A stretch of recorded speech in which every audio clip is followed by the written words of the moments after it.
Impression the game you get out with what you put into it. It's like a walk of life. If you're good enough, go out and get it, no more about it. Not so much control in the centre of the field from Kilkenny as Richie Bennett sends it high and over the bar. Your mother sends you down to the shop for a pound's worth of goods and she gives you 50 pence. You can't get the pound's worth of goods, can you? Just about kept in. Oh, well, God, Shawnee Buckley. To do that to Tomás O'Shea, he deserves to score from here. One of the highlights of the Sunday game. Limerick went out there from the word go today. No more about it. They made all the running, that was it.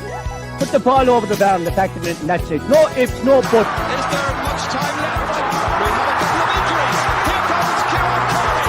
Curry leading the charge of the left brigade. 45 metres out. There's a chance to score. He's put it high. There's no sympathy in this game for anybody.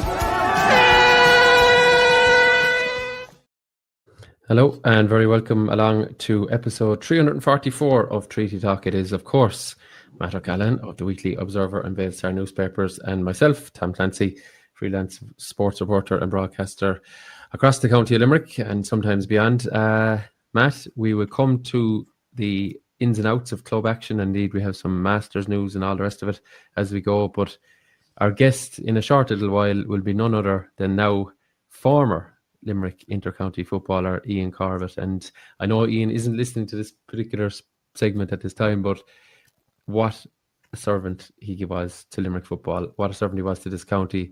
I mean that in the broad sense, and a great ambassador for Newcastle West, a tremendous ambassador for Limerick, and someone who I think will be deeply missed on the inter-county scene for supporters and reporters like ourselves alike. Absolutely, Tom, and you know, what a role model for Newcastle West and Limerick, and what a role model for the game of football. Like, we're really looking forward to talking with him later in the show now. But it came with a certain amount of shock, Tom, to me, that when you actually informed me that Iain Corbett had announced that he was retiring, and because he was one of those guys that I had a sense anyway would go on forever. You know, would be no ending, yeah. that there would be no ending. And like, you know, my last my latest memory of him was in that game, and I interviewed him after actually. Was that game with Kildare Palace Kenry when he scored 3 goals, and happily for Newcastle West, he's going to continue playing. But Tom, the contribution that he has made to Limerick has been simply phenomenal. And I'm sure he'll talk us through it. There have been very, very good days for Limerick, but there have been very, very low times, you know, and I remember when we finished second last in Division 4 in the league. And Iain Corbett was involved in those years. But Iain Corbett was one of the people and one of the reasons that dug us out of that situation. And that has our county football team where we are today. And, you know, the one disappointment I have with Iain Corbett's career was that he wasn't able to embellish it on his final appearance for his county with a Tailteann Cup medal. If anyone ever deserved a national medal, it was Iain Corbett for his contribution. Now he has 3 National League medals, and he has McGrath Cup medal, but that would certainly have been an extra embellishment to what has been an absolutely wonderful and stellar career.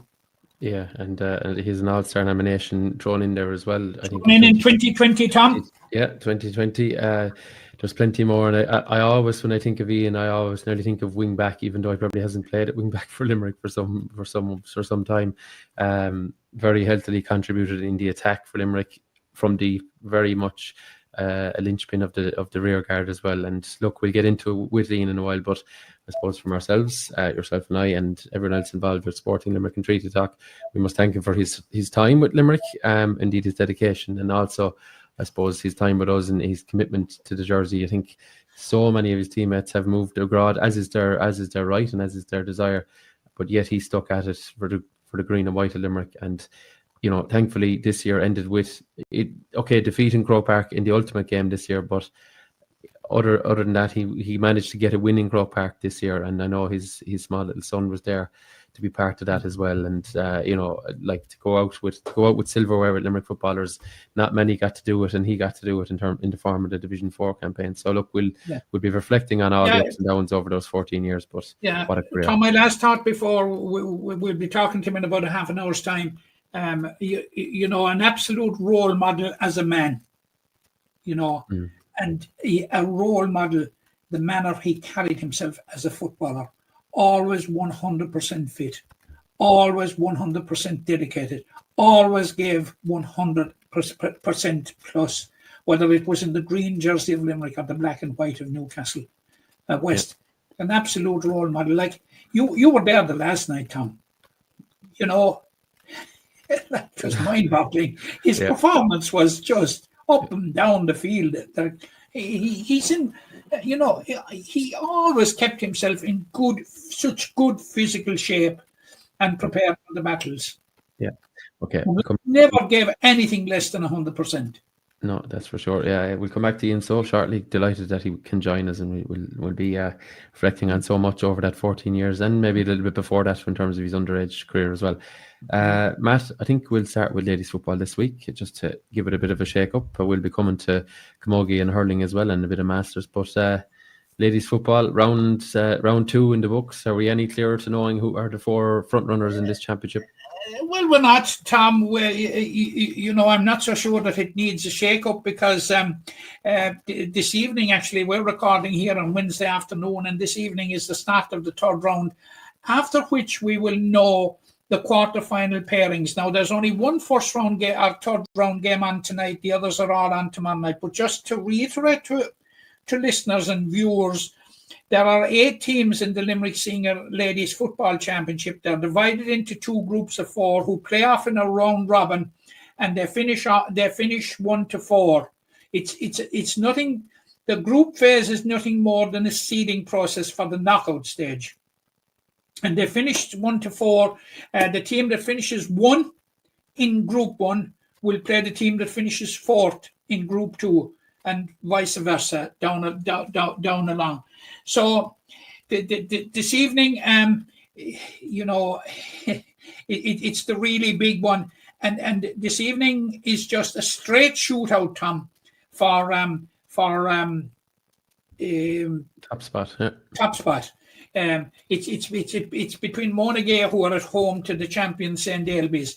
Now they've already met in the league final this year, and I was at it, and it was a great game, and Monaghan just edged that one, and they have home advantage this evening, so they'll be very, very keen, I think, to put another one across St. Ailbe's, but it ain't going to be easy because St. Ailbe's have started the football championship in real style.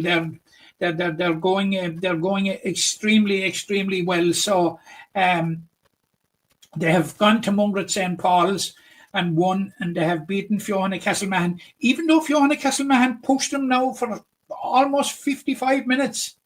Fiona Castlemahan went to Carrelly and were leading by 2 points going down the home straight, but St. Ailbe's are champions for a reason, and they dug it out in the finish. So that game is on tonight, and tomorrow night the second game in the group.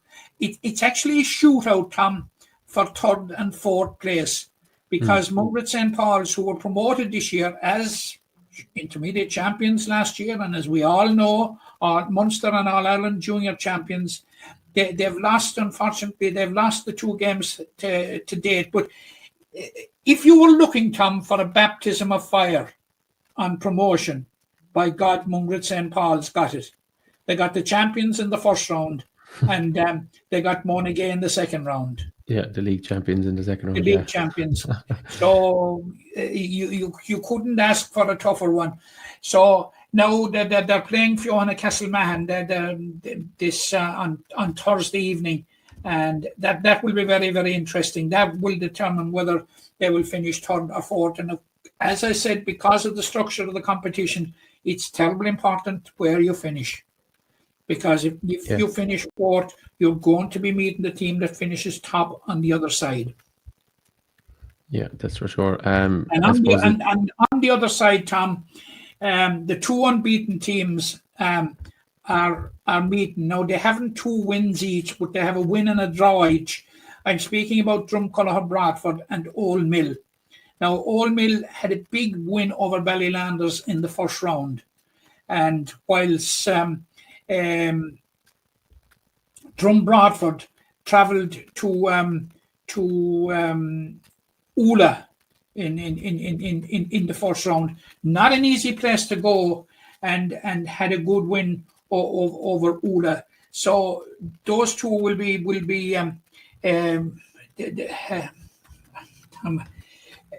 they would, one or other of those is likely to finish top of the pile. Yeah, get that home quarter final against. And then, well, the top two will get home quarterfinals. Yeah, but they'll be playing the team who will be without a win from the other group, because Fiona. They will, because Drum are home to Ballylanders, and Old Mill are at home to Ula.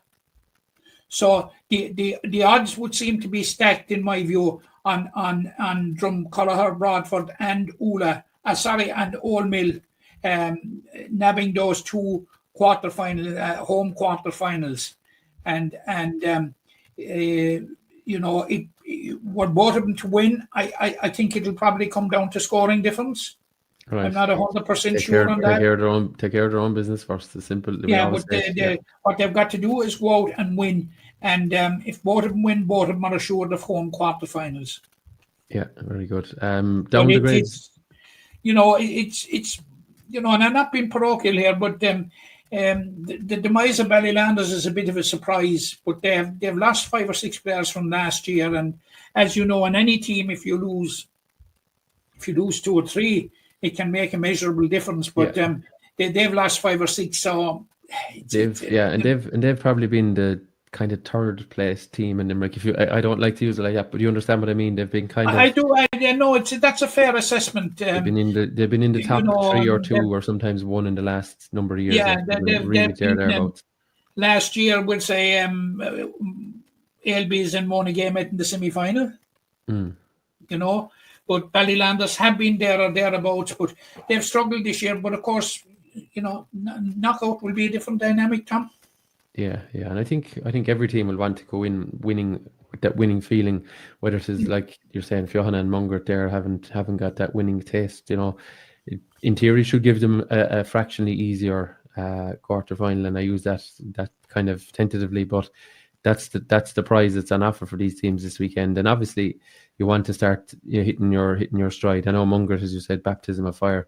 They'll want to see now, can we get a win at senior and get that little monkey off the back, and then see then what they can do against whoever comes out on the other side, but for Ballylanders and Ula, Tom, it's going to be very, very tough, because if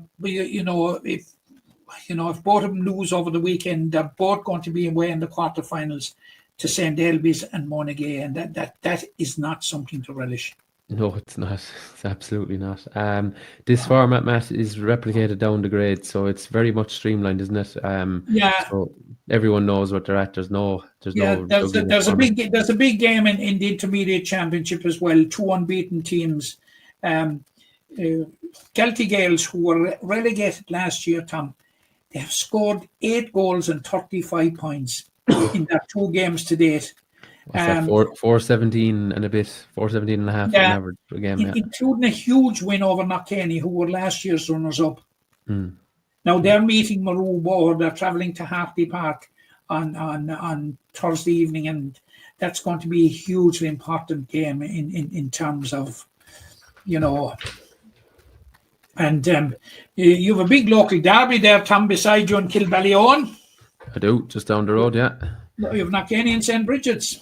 Yeah, St. Bridget's, obviously, for those that are not acquainted, is kind of Herberstown direction. Herberstown. Yeah, they play under the name of St. Bridget's, So they'll all know each other from John the Baptist School and all the surrounding Camogie and everything else in between, I'm sure. So there'll be plenty to go on that one. St. Bridget's, how have they fared so far, Matt? I'm not aware. They've lost 2 so far, but Father Casey's will be in the other group, will at the strong side. Okay, all right. Well, we'll keep an eye on that so as the weeks progress. When we'll be speaking here next week, like Tom, if we were speaking Thursday evening at 9:00, we'd know what the quarterfinal lineup and bottom would be. Yeah. Well, we'll have those for you next week, folks. Across the grades. And the quarterfinals are near because they're on, I think, around the 7th of September, if I'm right. Yeah, I quick enough turnaround. Sunday the 7th of September is penciled in, so things are moving on. They sure are. Matt, moving to Camogie, we're heading for round 2 action. In round 1, we had wins for Newcastle West. We had a win for Bruff, Munleen and Ahan. So I suppose slightly different format here compared to the ladies' football in that you're vying to be in the slightly different.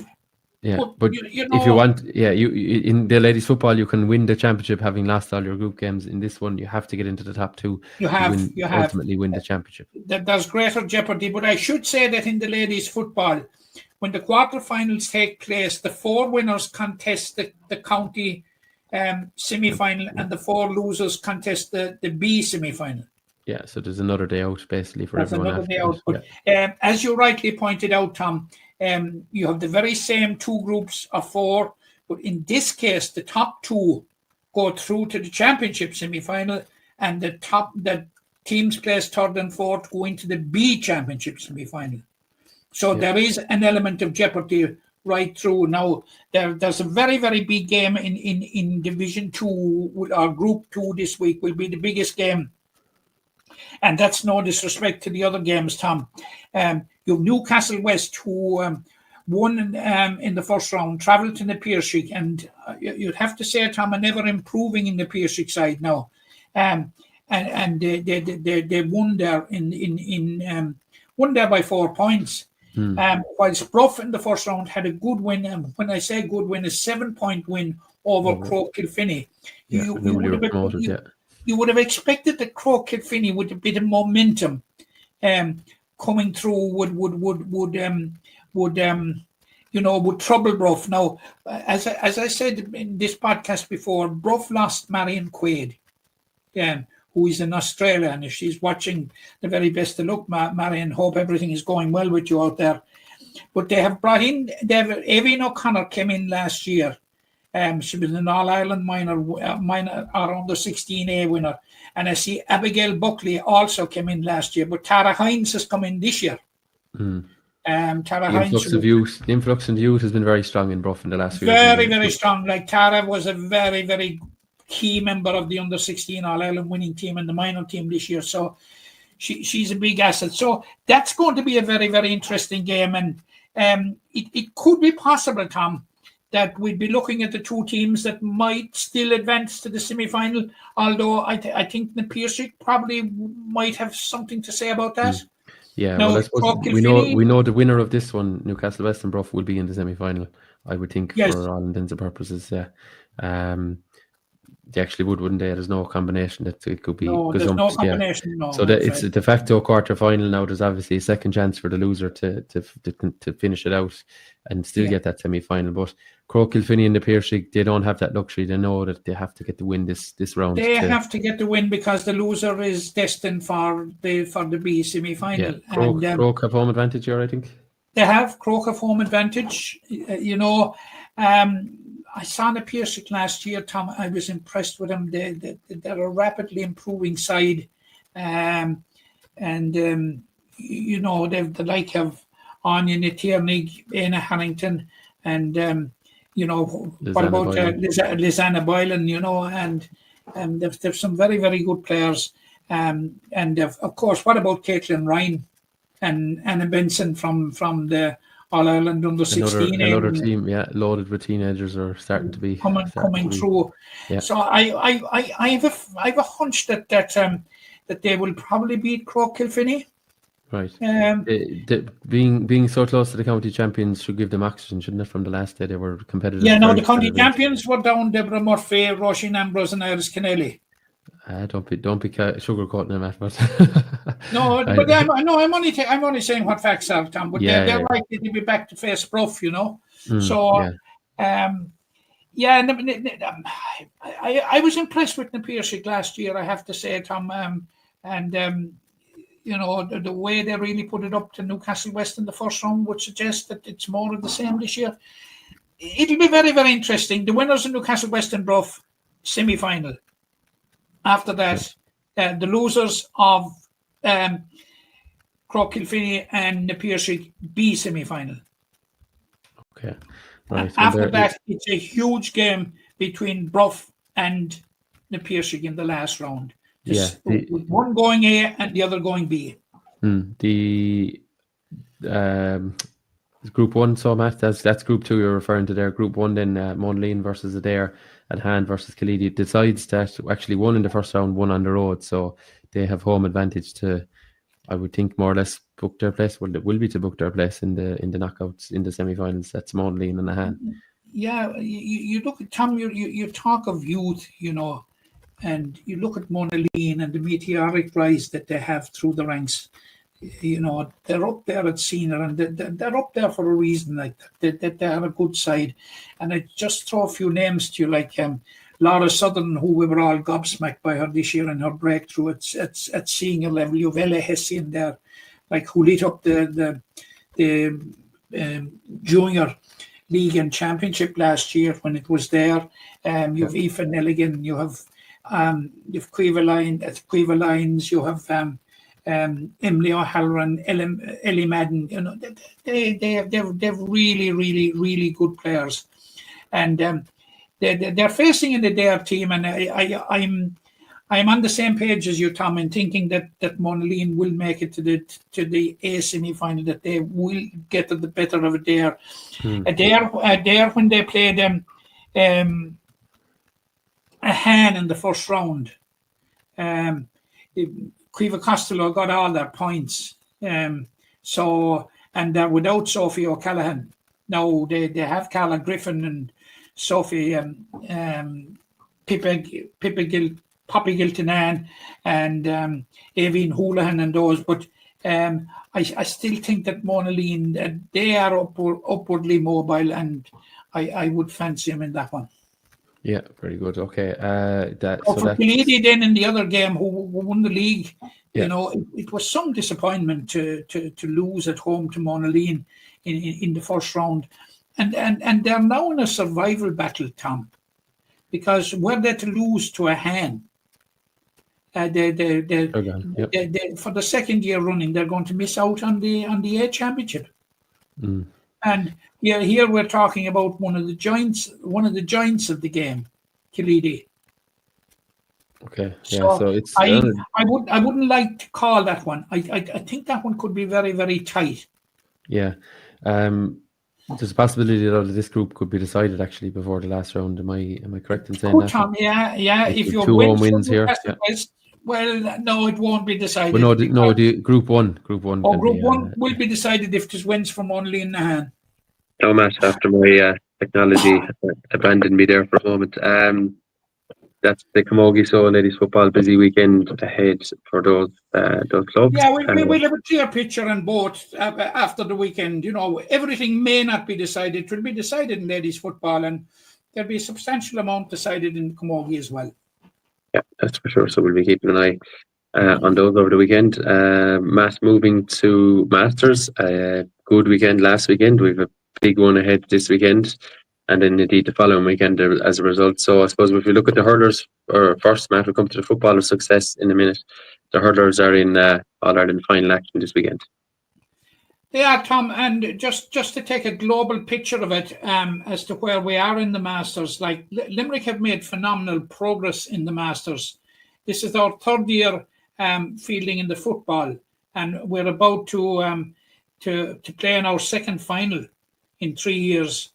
And I'll talk a bit more about it in a second after we've spoken about the hurlers. And this is only our second year in the hurling, and we're in the challenge. We're in the challenge Shield final, which is a fantastic improvement. We failed to win a game last year in the Masters, but this year we beat Cork and we beat Kildare. Now we lost to Tipperary and Wexford, who seem to be ahead of the pack, considerably ahead of the pack in this competition, and we lost to Galway. Now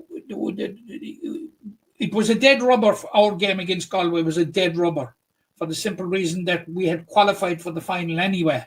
So it'll be a totally different game, I would imagine. It's on in Enniscorthy on Saturday at 2:00, and it's followed by the senior final, which are the All Ireland Masters final, which is now for the Michael Weeks Cup, which we spoke about last week, Limerick man, and that's at 4:00. But it means substantial progress on the part of Limerick in 12 months to reach one of the finals and get within touching silverware. Sometimes with the Masters hurling, Tom, it's a bit disappointing the number of counties that are in it. For instance, like Kilkenny aren't in it, Waterford aren't in it, Clare aren't in it, Offaly, Dublin. What have they got against it? 23 of the 32 in football are in it, and they're actually 24 because if you take Longford and Leitrim, who are an amalgamation in the football. But I think we're going to Wexford with high hopes, Tom, that we can turn it around. Now, we beat Cork. The only form guide that I can give you is like we beat Cork. Cork and Galway drew. Now, we beat Cork by a couple of points. So between that and Cork just missed out in the final. So between that triumvirate, there's obviously very little between them. But I would be hoping that Limerick will make it on the day. Would be travelling, I think, at full strength, and which is very, very important. Tom, it must be said, that these lads, that the effort that they have put in to be the best they can in the Masters competition has been absolutely phenomenal, both for the hurlers and the footballers. That's for sure. Yeah. It's been a long season, really, isn't it? It's what, 4 or 5 months anyway, plus all the training they might have done before as well. So absolutely, and you must remember that some of these guys are still playing with their clubs, albeit now in the lower grades, but they're still turning out for their club. So between club and county commitment, like it's turning back the clock for some of them. Okay, sure it is. The footballers, Matt, they made good use of home side last Saturday. Fair, but to explain the position with the footballers now, this is our second final in 3 years. In 2023, which was our initial year in the competition, we won the Spirit Cup, which was the equivalent to Tier 5. Last year we were beaten in the Spirit Cup semi-final, and this year we're in the Challenge Cup final, Tom, which is the equivalent to Tier 4, which is we've moved up the ranks. To get there, we didn't get there easily. We had to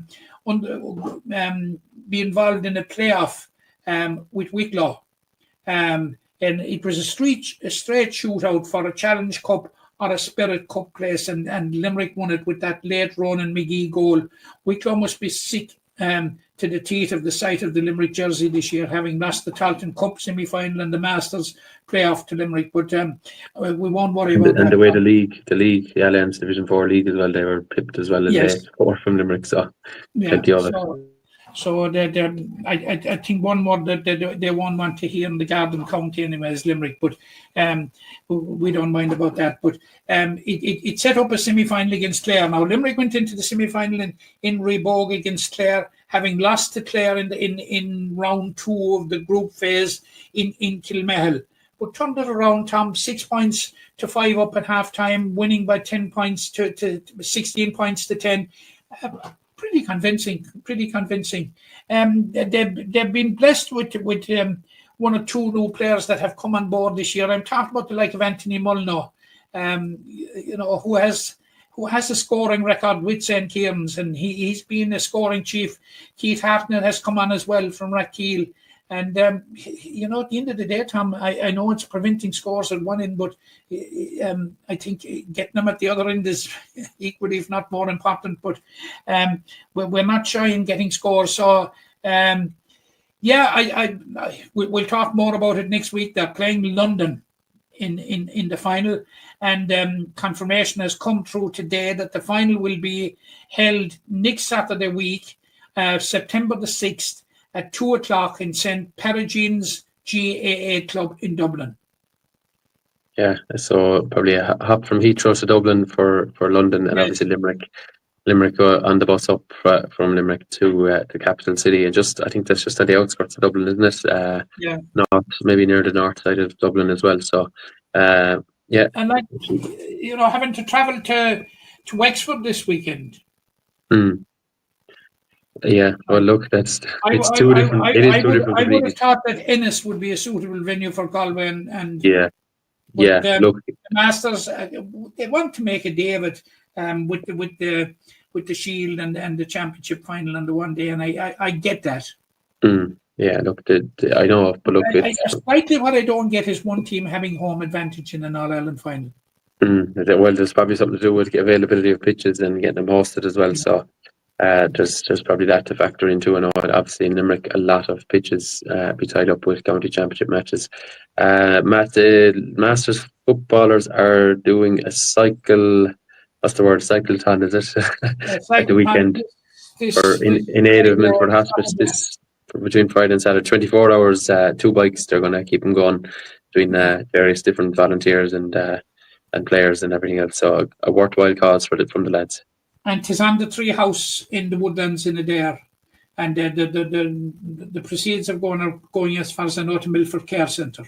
That's right. Yeah. So which is a very, very worthy cause. Yeah, do check out their social media there for details. If you indeed have a few spots left, if you want to do the graveyard shift overnight with getting on the bike, might fall into place there for you.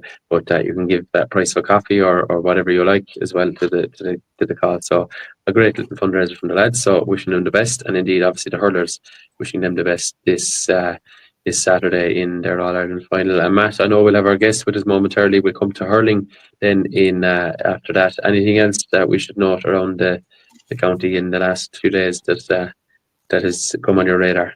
No, that's so. There's so much on the radar at the moment. There is. Oh yeah. Well, there's plenty with the hurling. The radar is very packed at the moment. Yeah, and it is. Okay. There's so many games to be across and so many codes with as you say, rightly say, we've key games in hurling, camogie, and ladies football this weekend, and the attention will switch the following week immediately to the senior football championship and then the camogie championship again. And we're not the stuff on the radar, Tom. No bother, Matt. We also forgot your birthday last week. Well, didn't say forgot. We didn't acknowledge it, but you received well wishes from around the county, did you, on your travels and on social media and all the rest of it? I did, Tom, and all I'd say is that I'm rapidly running out of birthdays. That's right. Well, we won't reveal your age. So I have so many birthdays behind me now, Tom, that you could say I'm nearly in the departure lounge. No, don't say that. But the plane is delayed. You're energized and enthused by those wishing you well around the county anyway. Absolutely. A sincere thanks to everybody. I was inundated with them, I have to say, through various channels of social media and you know what, and texts and everything. But sure, look, it's absolutely fantastic. It's another notch. Well, fair play to your club, Glenroe, for acknowledging it by getting a victory. Well, they did, Tom, and I was when we were going to be talking about hurling, I was going to come. They preempted it actually. They went the day before. You know. Yes. Well, they said they did know that they have the game, their day of their birthday off, so they have to get the win in early, you know. They got the win in, and I was privileged to be there and absolutely delighted for the lads now. And as I've been saying, Tom, I have been flagged here that Glenroe are a much changed team, a very, very young team, and a very, very exciting team to watch. And you know, they were most exciting in that victory over Rough, the manner in which they went about it, and they have so many young players. There's I'd say under 23. I'd say there's 10 of them. You know, they're really, really young players. Yeah. Just to mention, we will come to the ins and outs of last week's games, and indeed looking ahead to the fixtures next week. But I think it would be no harm at this point to just mention our sister company, Streamsport, will be bringing a quartet of games again this weekend. Namely, as you may see on our screens there, but for those listening, namely Newcastle West, looking to stop the Monaleen juggernaut in Group 2. Ballybrown facing Doon in Group 1. Ahan and Patrickswell, that's odds 2 of those are on Friday, and Kilmallock and the Piersig. I suppose both sides looking to book various different levels of knockout hurling for them. So a nice quartet of games there, Matt. I don't know, what would you say is the pick of them, but I think Monaleen Newcastle West has a nice look to it. A team with 3 wins against a team with 3 draws, Look, Tom, there's so much riding in all 4 games. It's fantastic. It's fantastic, and again, and I'm hearing it, Tom, and I'm saying this because I'm hearing it, and I have looked back at the games. The quality of the presentation of the streaming is fantastic, and yourself and John are wonderful commentators. And getting a big head now. Well, no. Let me finish now, Mr. Clancy. We have wonderful punditry with you, but one unseen that I would like to mention and give a shout out to the main cameraman, John Upton from Newcastle West. He's done. I think I've done 7 or 8 games. He's probably done 15 or 16 of the games across Limerick, and all of equal standard and equal consistency. And he teases up lovely for the lads that do it are on the mics. He teases up to perfection every time. I was absolutely gobsmacked with the amount of preparation he has to do technically for these things, and the amount of dismantling he has to do after matches. But John Upton's camera work is second to none. Yeah, he's one of the best around, and we're lucky to have him. I think in Limerick, other counties have indeed looked for his services along. I know he'll be listening to this now. He's an avid listener of our podcast. Another Newcastle West man, and also Kevin as well. There, Kevin Daly from Kevin Daly, yes. Yeah, chips in as well with cameras. Absolutely, and Kevin Daly, of course, is vastly experienced as well, and excellent cameraman. Yeah, that's for sure. Yeah, so look, that's the quartet of games. There's a weekend pass there, each game pass as well, and be able to watch them back as well if you can't catch them live through that platform. But a quartet of games for viewers from far and wide to get stuck into. I'll be on the Monaleen and Newcastle West game, as well as Doon and Ballybrown, before John Keogh takes up the reins on Ahan versus Patrickswell and Kilmallock against the Piersig. We're just about to, I can see he's just jumped into the background. Without further ado, I think we should welcome Iain Corbett to the podcast. If I can do it on my phone here with this pack of technology. I think we might have him in the building now, do we? Indeed we do. Hi, lads. Hi, Iain. How are you? Very good, Iain. Good. We're good. We were just singing praises of a couple of Newcastle West men there in the form of John Upton and Kevin Daly, who are, I suppose, helping out big time with the streaming and the camera work and all that. So they were able to catch your hat trick a few weeks ago in glorious quality as well. So yeah, I could have done with them here at home. I'm not the best with setting up these technologies, but you're doing better than me now. Kevin or John. Yeah, you're doing better than me now, because my laptop has failed me this evening. But anyway, here we are. Iain, at the start of this show, about 40 minutes ago, Matt and I were singing your praises. So we were saying that we're now introducing you as Iain Corbett, former intercounty footballer. How does that rest with you on this Wednesday evening? Yeah, it sounds a bit weird, but it's probably something I knew was coming. I've said it to a few people who've been on to me. I kind of knew all year that this year was going to be my last year. I think Jimmy had a fair idea as well from kind of conversations we had throughout the year, and a lot of the players did as well. So I suppose I didn't really think too much about it in the aftermath of, say, the Kildare game. I kind of knew it was coming and just gave it a few weeks for lads. Well, I had to get married and go on a honeymoon as well, so I had to prioritise that. Important, I suppose, yeah. I had a meeting with Jimmy and Micheál in last Saturday, and we were just going through a few things, and they're kind of asked, and I was like, yeah, I'm 100% done. Kind of, I was fairly adamant that I had done my time, so I suppose that transpired in what has led over the last few days. And did you try and twist your arm for another year? Or they were No, respectful enough of it? not massively. No, they didn't really. I think they both kind of knew it was coming as well. Like that, would have had conversations with me all throughout the season that the old body was kind of. I wasn't really willing to play ball as it had previously, so I kind of wanted to go out on my own terms as well, as opposed to maybe staying on it maybe another year or two and the body breaking down or getting injured. Because this year, while I was coming back from injury, I missed no games through injury, which I had the previous definitely 2 years, maybe 3 years even, with smaller hamstring niggles. So I was glad that I played every game this year, which was I didn't really think would be the case maybe last July. So I was kind of glad to go out on my own terms and still be contributing as well up until the last day.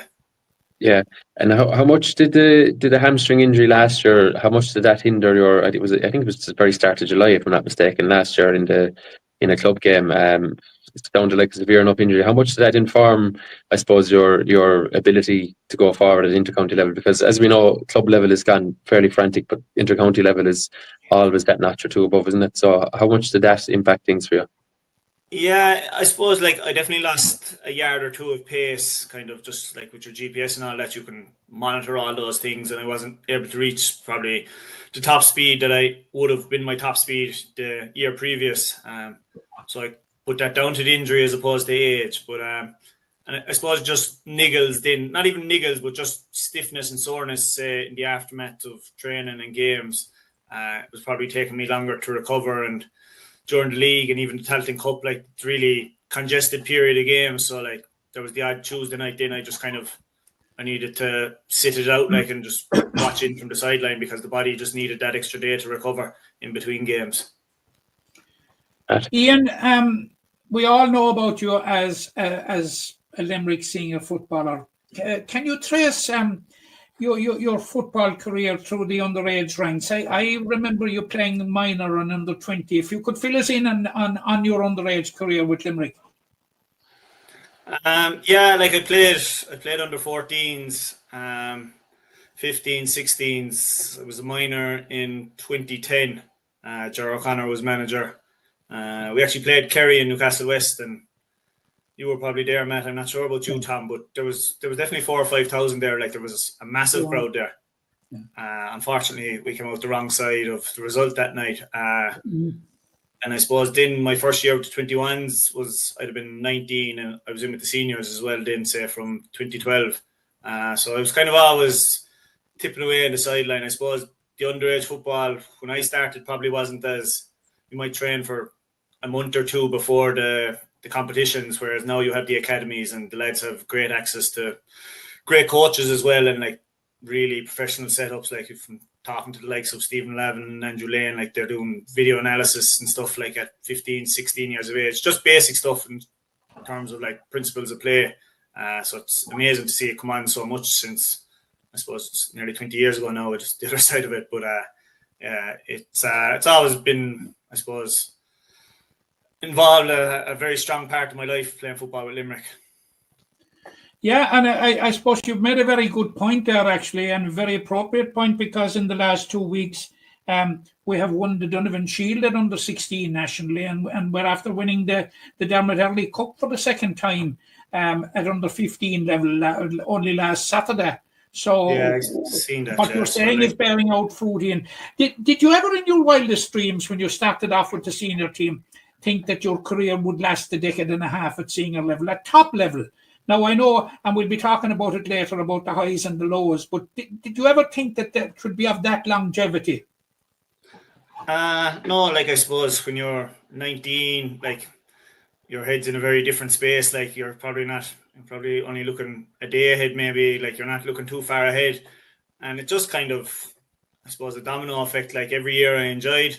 So every year, it was never a question, really, was I going back? It was, I suppose, I can't wait to go back, really. Obviously, you enjoy going back playing with the club, but once that was over, then you'd have a few weeks off, and then it was back in with the county. And the years just kind of, it really went by so quickly. I can remember being in the dressing room as that 19-year-old, surrounded by people that were playing in the Munster final in 2004, thinking, wow, but just went by so quickly as well. Like, and I really enjoyed the 14 years. I'd like to do them all again, but unfortunately you can't. It doesn't work that way. Tom? Ian, I suppose you mentioned the underage career, and as you said, you were a senior at 19. Remind me of some of the more senior players then, like who did you overlap with? Because when there's a career that long, it can be bizarre sometimes who you share the dressing with, because, you know, like I know that like the 19 and 20-year-olds now will say, well, they were played with Iain Corbett, but I mean, who were you on the other end of it back Yeah, what, 2010? John Galvin, Jim Donovan were both still there. Shawnee Buckley, Paddy Brown, Johnny McCarthy, Per Rannan, Stephen Levin, like all the real said Munster final team in 10, and a lot of them were starting off. Probably they were the young fellas in 2003 and 4 when Limerick were going toe to toe with Kerry. So I was lucky enough to get to play with a lot of those players for 2 or 3 years, and a few didn't that stayed on. Stephen Lucy, Mark Reardon, like the names kind of roll off the tongue when you start thinking about it. But I was very lucky to be involved with such great players.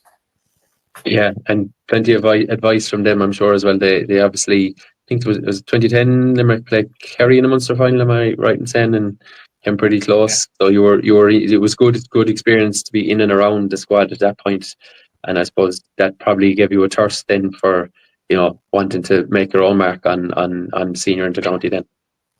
Yeah, like I remember coming in 12, and like the year previously Limerick had got to the All-Ireland quarter final against Kerry.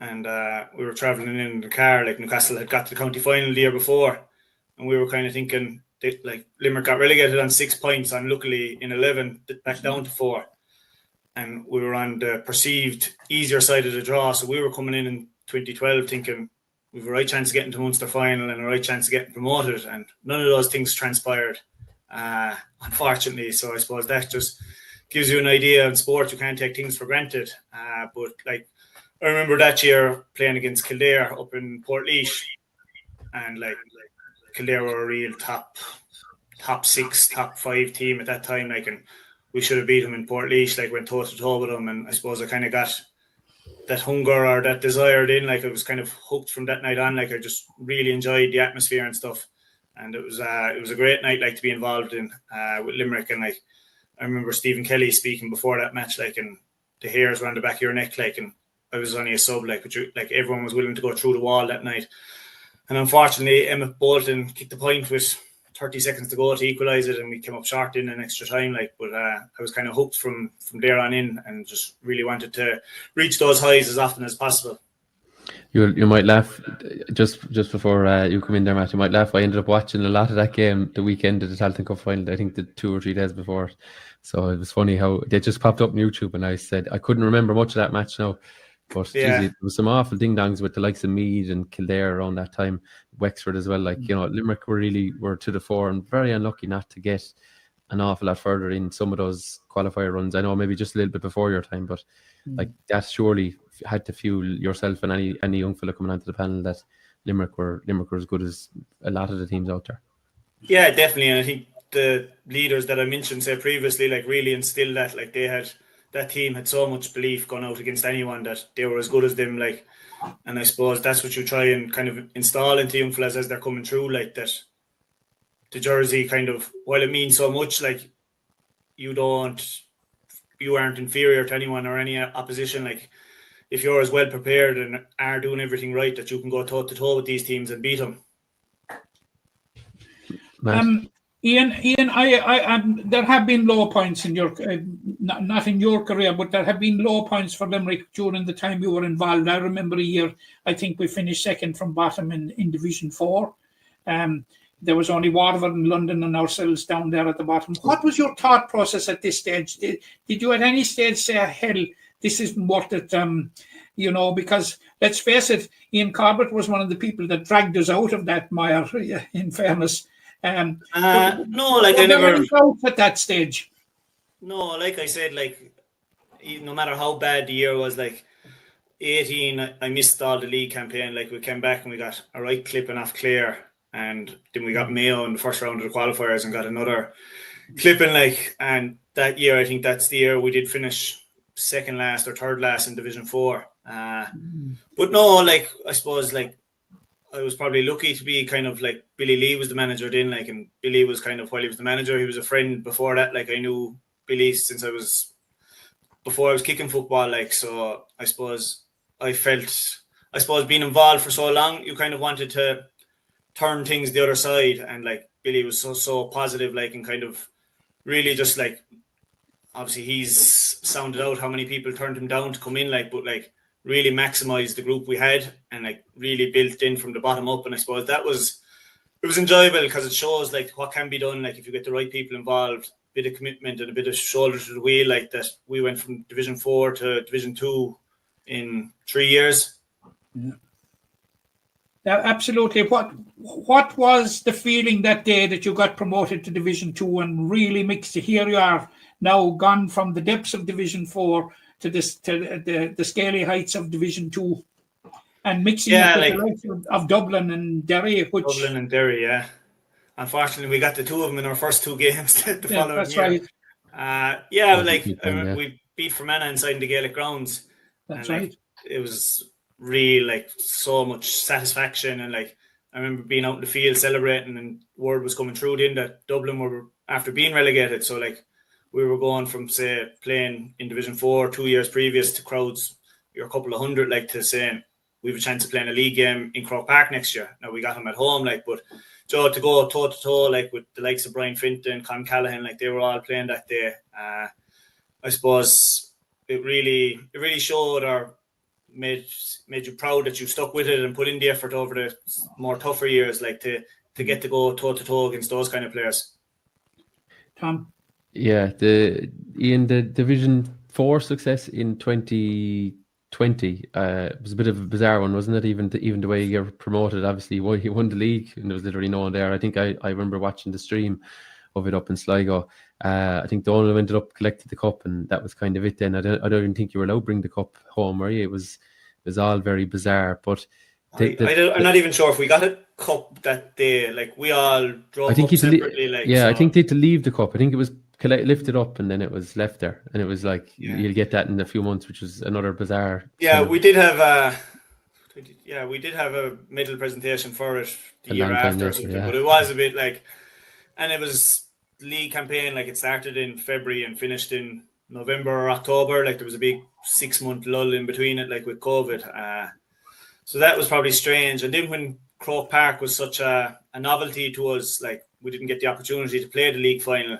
But look, I suppose there was a global pandemic, so we were lucky to be able to play football.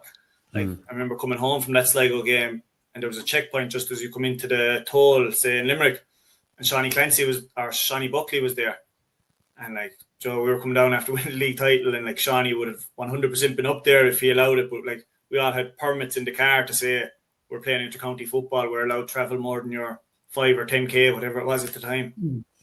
I'm sure Shawnee recognised most of you anyway and said, "Go on." Yeah, he waved most of us on, I think. Fair enough. You got that run out in Croke Park against Louth a couple of years later, but I suppose it wasn't until this year that you got to experience the full range of emotions in Croke Park with actually getting a win there, beating Wexford, and then obviously winning the Tailteann Cup semi-final. It's obviously a special place. I know even for myself and Matt, when we get up into the press box there, it's kind of like, it's different to being in the press box anywhere else, even, and I'm sure for a player it must be tenfold when you're going from playing in very small grounds dotted around the place to playing in this theatre. Like it is one of the top stadiums in the world, and to actually get out there and win with your mates and win with your club mates and county colleagues, it's a special feeling, I'm sure. Yeah, like I suppose when you're young and you're kind of half interested in GA, like you're always watching your All-Ireland semi-finals, your finals, like, and it's always in Croke Park. And like being a Limerick supporter as a young lad, we probably hurling our football, we didn't get there too often. Like I remember being at the 2007 All-Ireland final and the semi-final against Waterford before that, like, but probably weren't back up there then as a supporter, or I was there in 11, all right, like, but you weren't there too often. Like obviously the hurlers have blessed the kind of younger people now in Limerick that they're so used to being up there that nearly the novelty kind of wears off maybe as a supporter, but like very special to play there, like all the history that is there, all the greats that have gone before you, and then obviously when you're up there, winning is the icing on the cake, like, because you only play big games up there, so it's obviously extra special to win up there then. Just to show you this image, Ian, before I let Matt in back there, if my thing will load, yeah. I'd say that's even, you were saying icing on, that must be the cherry on top of the icing, as they say. To have your young man with you lifting a bit of silver in Croke Park, you'll carry that, special, I'm sure, for the remaining days, like, you know. Yeah, like he'll never remember it, although there'll be pictures, I'm sure, shown to him. But like, yeah, it's definitely something that me and my wife were very proud of, like, to have him there. And like, I suppose it is extra special to have your own child there and climb the steps of the Hogan with you. Yeah, I think he ended up. I don't think Dylan was as impressed with the cup as you were. No, someone was taking photos. I think he was more focused on them. He ended up with the Father Casey Cup in his first week, and he's climbing up the steps of the Hogan after a couple of years. So yeah, he's done all right in terms of trophies. He's going well. He's kind of used to a few. Yeah, I'm envious of that now. He's going well, Matt. Ian, this year, after the hurlers capturing the limelight for so long, how did it feel that suddenly it was Limerick footballers who were stealing the show and thrust into the limelight? Yeah, I suppose like we definitely felt the extra support. Like, I suppose, like, being realistic, the cost of going to Dublin, like, I think when they played the quarterfinal, we were out the week after, and then if they were successful, the semi-final was there. So like, we definitely picked up an extra few supporters, like, and you felt the well wishes. And I suppose then when we won the semi-final, like, we had a nice build up, and like, you had all your posters and all the clubs around, like, had their flags and stuff out, and you were getting your text messages and meeting people in the street. It was nice, yeah, but like, it was probably extra nice for our families and people that have really supported us, like the people who were up in Antrim when we played them in the Tailteann Cup this year. Like, it was great for all them people. Ian, I'll take you back to 2020, and you're nominated for an All-Star. Where does that rank in the greats of your career?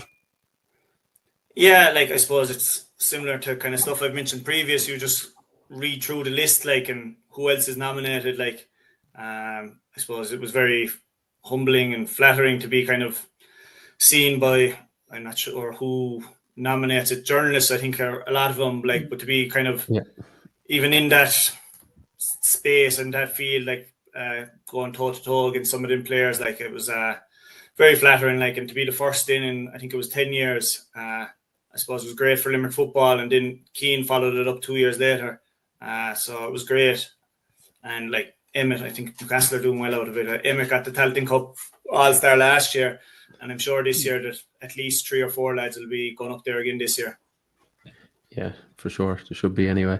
Ian, you mentioned that they're playing in a county final, I think, when you were, or involved in a county final when you were quite young. Newcastle West have been a huge part of your story and your success. Obviously, it nearly goes without saying, but like, the platform that you have had from being at the business end of the Limerick Senior Championship, that has surely fed in to everything that's gone on at inter-county level. Obviously, injuries aside, it's been pretty good at club level too for you down the years. Yeah, like, I'm very lucky, like, to be involved with Newcastle West. Like, they're at 17, 18. Like, I was probably thought I was maybe more of a soccer player, but like the likes of Jolie and Declan Bruder, like, really kind of looked after me and might have kind of guided me back towards the football. And I suppose we got to, like, we were in a relegation final my first year in 2010. Kick of a ball, quick scored a penalty with 2 or 3 minutes to go to relegate Clahan. They were ahead by a point or two, and we win by a point. We get to 2 county finals then in the following 2 years and don't get over the line, and you're like, will we ever? And thankfully we did in 15, and kind of 15 really changed the culture inside the club. Like, Anton McFadden came down, like, and kind of really, really showed us what it is to work hard. And I think we definitely have a lot of elements of that kind of lingering. Like, there's still a good few players that played in that 15 county final. And I suppose we try and install that as quickly as possible to anyone coming through. And it's been a great 15 or 10 years for the club. I suppose when I started off with 2 county titles, and we've 7 now. So, and hopefully we've a few more to add yet before I finish up.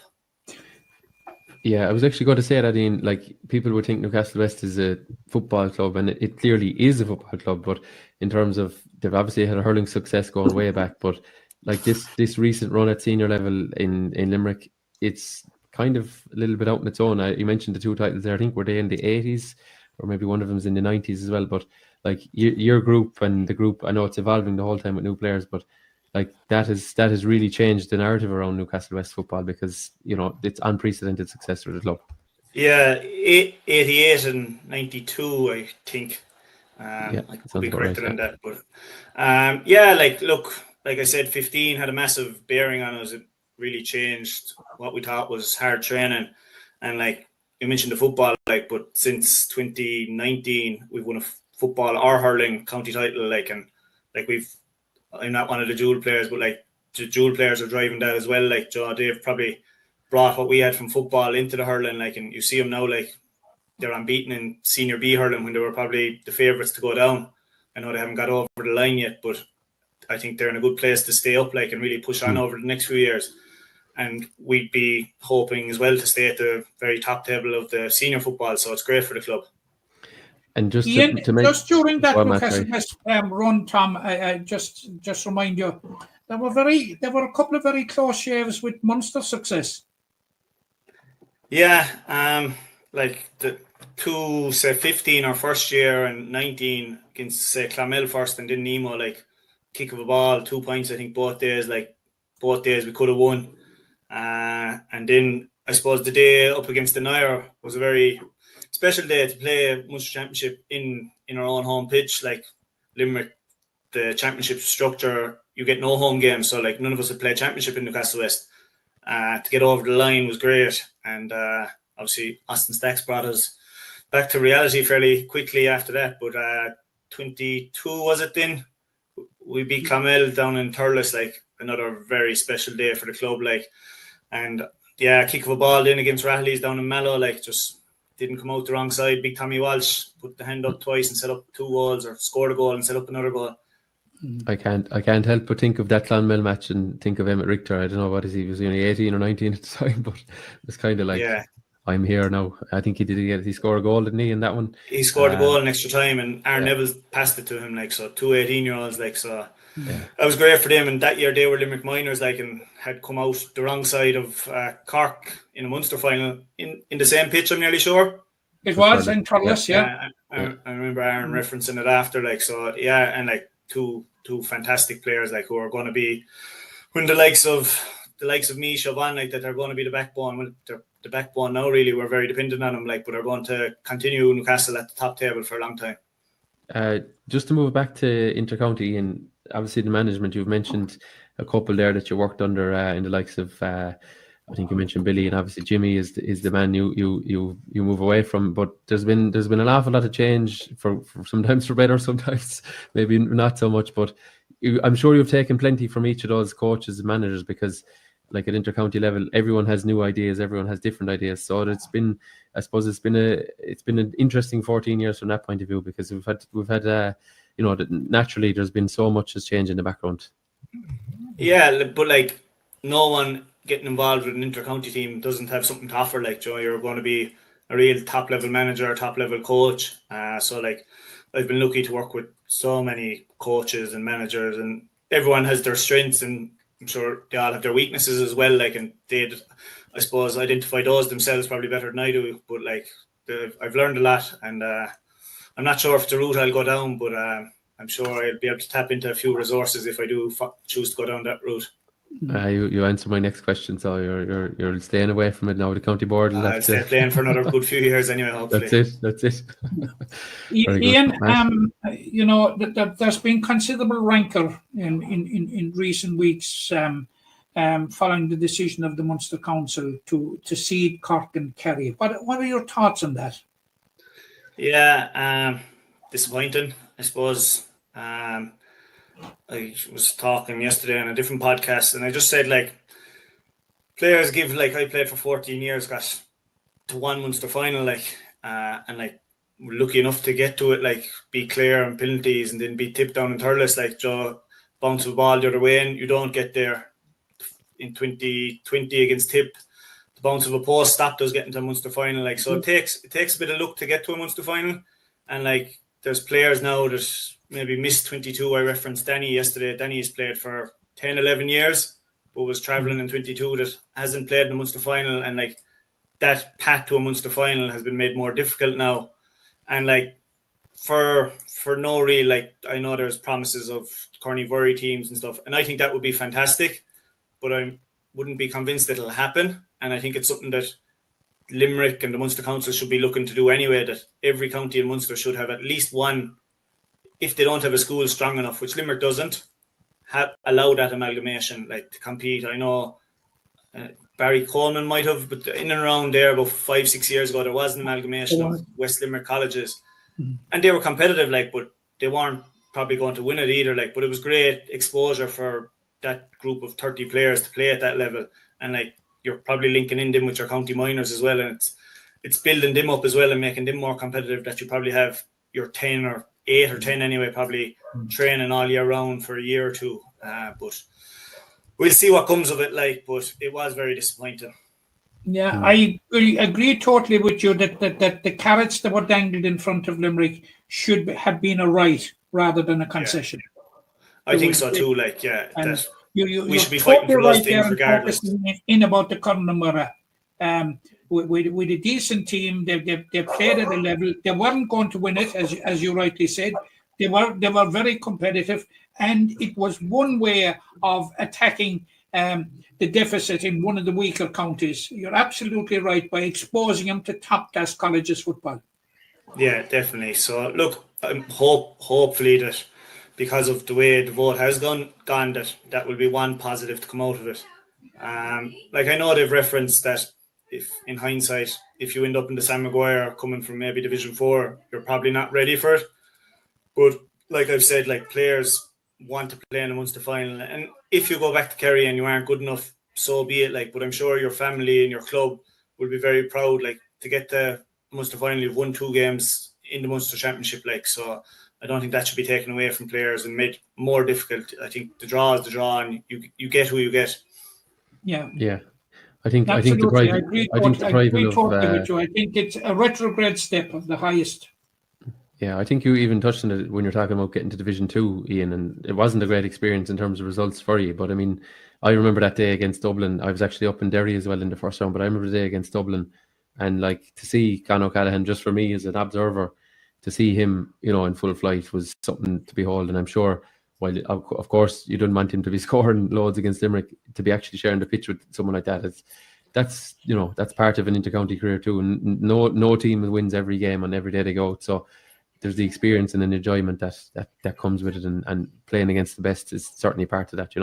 I mean, I even remember replaying against David Clifford in a McGrath Cup game. Like, these sort of things, like, these are little milestones. They're not going to define your career, like, but they're big things. Well, like, you get a fair idea of where you're at, really. Like, if you think you're an intercounty player and maybe you are doing well, say Division 3, Division 4, and you go up and you play one of the Division 1 teams, there can be a step up, like, and you think that shows you maybe the work that you're missing. You still need to push on. You're not, just because you're one of the stronger players maybe in your team, like, there's still levels you can reach. I suppose that's what you want, like, from players, is to be the very best they can be, not to be satisfied when they reach a certain level, just to keep pushing and keep pushing Limerick football, I suppose, and be competing with those teams. Final 2 for me. One is there any day that jumps off the page in your 14-year career that is, you will cherish forever? Is there any one game or one performance maybe that you think that was your greatest day out, or how do you remember your intercounty career in just one game? Probably Tip in 2019, just kind of coming from that base, and it was kind of the start of things turning around for Limerick football. Like, we were massive outsiders in the game, and we went up, and I think we won by 6 or 7 points. We won kind of comprehensively enough. They got a late goal, like, to bring it back, and like, it was a real kind of turning kind of moment, like that kind of, while we got a right clipping off Cork, maybe we got carried away with the victory 2 weeks later, but like, I suppose that led into 2020, that it showed the players involved that there was teams capable. Like, I think Tip could have been Division 2 at the time, and that we were capable of performing at that level, that we just needed to push on and become more consistent. So I think that game stands out, the relief, I suppose, after, because we hadn't won a Munster Championship game since 2012 prior to that. So Yeah. I think that day always stands out. A fairly big bridge to be there, a big gap to be bridging. My final one's off for me. So what do you do now every Tuesday, Thursday, Sunday? I think you're a United fan. Is it finally you get to watch some Champions League and get to relax on a Sunday morning or Sunday afternoon, or how are you going to? I presume you don't support Man United because there's no Champions League or Europa League or Conference I was going to say League you picked. I actually thought about that the other day. You picked the 1 year they're not in Europe, so. Yeah, look, I'll get over all right. I kind of try and get over every year anyway. Look, your club training, and I don't know when the winter comes, we'll see. Maybe go back playing a bit of junior soccer or something. We'll see what comes. But I suppose the club will be the focus now for up until late October, November anyway. Hopefully. Yeah, Matt, any final Iain, finally from me, I would like to congratulate you on a wonderful career, both club and county. And I'm sure I speak for every one of our listeners and every one of our viewers in thanking you for all you've done for our county. It has been absolutely fantastic. And I want to wish yourself and Laura and Dylan and your family the very best going forward. Thanks very much, and I suppose I put it out there to your listeners that I probably haven't gotten back to everyone tweeted and texted over the last few days, but I've been really overwhelmed with all the messages and really appreciative of all the texts and phone calls and the support, I suppose, down through the years as well. So it's been an enjoyable 14 years, but I look forward to being a supporter now and meeting the two of you in the stands. Very good. As long as no one texts to say that, geez, I thought you retired years ago. There's none of that. Iain, thanks a million. Right, we'll let you off, and as I said, I'm sure we'll see you in rounds 3 onwards in the Limerick Senior Football Championship, and best of luck with that as well for the rest of the campaign, and we'll chat soon. All right. Perfect, lads. Take care. Thanks a million, Iain. Yeah, great to have Iain on there, and just a hint for you there, Tom. Which? There's a future pundit for you. Oh yeah, sorry, yeah. Well, I was thinking more that he said he could be playing junior soccer, because I wouldn't fancy going up against him now in the Desmond League on a Sunday morning. Well, from what I saw on Sean Finn Park there 2 weeks ago, I certainly wouldn't. The level of fitness that he has at the minute, Jesus, excuse me, it just is phenomenal. Somebody that has been through so much and has done so much. To think at this stage that he's absolutely super fit. Yeah, no, he is, and you saw it, Tom. We were both there, So that injury put behind him anyway for now anyway. Put behind him. Yeah, is absolutely right, and it is absolutely great. And it was similar in the game against Mungret, Tom. He played a huge part in that game for the ages with Mungret in the first round. Yeah. Okay, well, thanks to Iain for joining. That was great of him. I'm sure he's been as he said, they're very busy this week with people looking for his time and his attention, but they all mean well, I'm sure, and great to see so many well wishes online for him. Matt, we move to the Limerick Senior Hurling Championship, and I suppose we must review before we preview. Na Piarsaigh, from my maths anyway, have secured themselves a knockout position, and they did so against the Han on Sunday, moving themselves on to 5 points. We had another couple of draws in the 6 senior games. We had a win for Ballybrown, we had a win for Monleen, and then we had a tight win for Adair. So I suppose we'll start with Group 1. It started last Thursday night in Knocklang, a huge crowd gracing the first game in this venue in the County Senior Hurling Championship. They pulled out all the stops. They made us feel very welcome, and it was nobody who could go away with the win. It was a draw in the end between Doon and Kilmallock, a thrilling contest. Yeah, first of all, Tom, I would like to compliment Knocklang on the Garrish-Bland GA Club for the manner in which they had everything arranged. That what basically is a new facility, because they have put so much work into it, and the way the logistics of the night, the way they provided the car parking, the way they provided the stewards and the Gardaí were on duty for a huge crowd, it made it all a more memorable occasion. Tom, it was more than a hurling match; it was an occasion. Yeah, it was. And, that's for sure. Full credit to the Garrish-Bland Club and Knocklang. It was a game fitting at the occasion, Tom. The sides couldn't be separated. Now, Kilmallock got a very good start, with a couple of early goals, and Killian Hayes got one, and I think Oisin O'Reilly got what you would call a trademark Oisin O'Reilly goal. I'll just show viewers that one there, the Oisin O'Reilly goal. Just have it here. If the system will play ball, but that was the second goal. Midfield to Micheál Houlihan, good run, but he's half pickpocketed by Darragh Dunn. It's broken to O'Reilly. Goal chance for Kilmallock. O'Reilly's bagged a second for. No. Yeah, that's Oisin O'Reilly. When he gets on those trademark runs, Tom, there's usually one result and one result only, and that it gave Kilmallock a platform. But the one thing about Doon, Tom, at no stage, and they were 6 points down at one stage, or were they 7 down actually at one stage, 2-5 to 4 points at one stage. At no stage was there any sign of panic in Doon. They kept to their process and gradually reined in Kilmallock and whittled it down. And in the second half, Tom, it was anyone's game. And I thought on the 60th minute we had a very memorable and special moment, and it was from a special player in Adam English. He got absolutely as good a point as I have seen in my lifetime. An absolutely fantastic point. I think you were quite adjacent to it as well, just as I was. I was, yeah. I told him what to do. He was listening to me.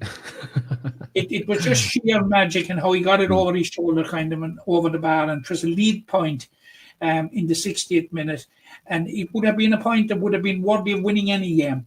But though Kilmallock came back and got a draw, and on the balance of play, Kilmallock deserved at least a draw.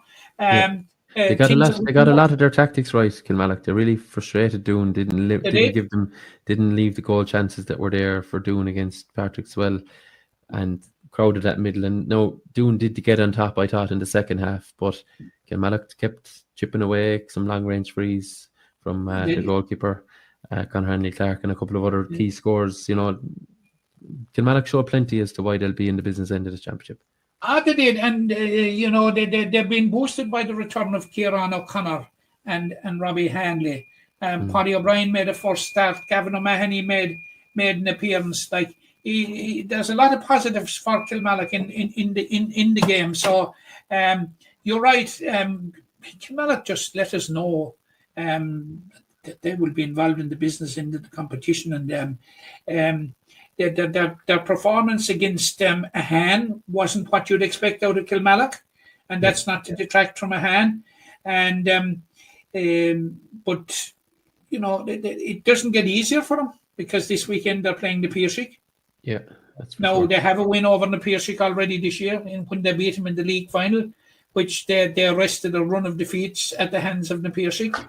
And of course, it's a repeat of last year's memorable semi-final, which was won by a point by the Piercek in McNeville Park. So, I find it very, very difficult to see Kilmallock not being involved in the knockout stages of the competition, whether it be the quarter-final or the semi-final. That is yet to be determined. Yeah, both these sides, as in Doon and Kilmallock, are on to 4 points, 1 win and 2 draws. So we think they're going quite well, but they've actually only won one game, which is bizarre, out of the 3. But obviously they've yet to lose. So they're unbeaten. This group, I suppose we now know that Patrickswell are out of the running for knockout hurling. It's a really lean year, Matt, to put it politely, for Patrickswell. I think 2014, you'd have to go back to then when they weren't in the last 6, they weren't in knockout hurling. They've been in the last 6, the last 4, the last 2, and often the last 1 or twice the last 1 in between, to be precise.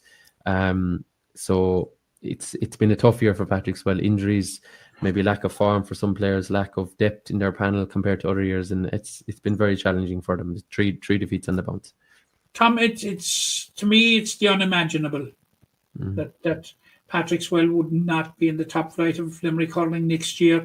Now there is mathematic. They're out of the running for the knockouts, or whatever will come to the predicament. Well, there is a permutation that they necessarily won't be dropping into Group 2, into Group 2, and like they have 2 games to rectify that. But it does look as if they're out of the running for a place in the knockout stages. Now, Tom, you must always remember that, and go back maybe 3 years, Patrickswell are the only team that lost to a team coming up from the second group in the quarterfinals. And that happened in 2022 to South Liberties, wasn't it? It was, in the quarterfinal. That's You the know- only time. It's the only time since 2016. In 2016, you had Ballybrown in the semi-final. No other team outside of Doon, Kilmallock, Piercy, and Patrick Swell have been in the last four, bar South Liberty. So that potentially, that will change this year. We will have another team alongside South Liberties will reach the last four in some shape or form. So at least one anyway. It's the signs have been there though for Patrick Swell, Matt. That's the point that it is something that has been setting in with a while, and just looking at Patrick Swell underage and playing in the lower groups and playing in the lower divisions of the underage, like it doesn't augur well, and it's most unusual for Patrick Swell. It is. Look, I don't think the player pool is there compared to what it once was, but I think sometimes you need to take a big step back to take many steps forward, and maybe this is just a time for them to reset at senior level, and maybe it'll focus the minds on development at underage that little bit more as well. Not to say that they've neglected it or anything, but it's just maybe a change of approach or something will be needed. Obviously, they lost at the weekend, so the team that beat them was Ballybrown. Just have a look at one of the big moments in that game. And between Brian Griffin and Lee Doolin, Ballybrown can't get on it. Evan Fitzgerald's touch is a loose one. Barry Adams has moved out from that position, switches across, looking for Ross Griffin. Ross Griffin plants his feet. Griffin, it's in! He's buried it! In off the underside. Now, as the scoreboard there will show, it was level until that moment. Dermot Burns had put Patrick Swell back on level terms with a free, but Ballybrown responded with that Ross Griffin goal. Not a vintage Ballybrown display, Matt, but definitely deserving winners. And I know you and I were reflecting 1991 is a long time if we're from the side of the parish that I'm from to have seen Ballybrown. Well, I'd never seen Ballybrown beat Patrick Swell until the other day in the championship match. So I think people down on that side of the parish will be very, very happy as of last weekend. Oh, absolutely, Tom, and they're entitled to be so. And I'll tell you that there was no doubt about who the worthy winners were. Ballybrown did it in style, but it certainly was a performance, Tom, that I would say fell short of Ballybrown's performance against the Han. Yeah, it did. Well, they were very, very wasteful the other day. I think they hit 19 or 20 wides. They did, and that's something that that is a worry, Tom. But it's something that can be corrected. But they have to make sure, and they're in a strong position now to progress to the knockout stages. Yeah. I don't think they're 100% yet, are they? No, they're not. No, if a Han win their 2 games and Ballybrown lose their 2 games, that would see them gazumped. That would see them out.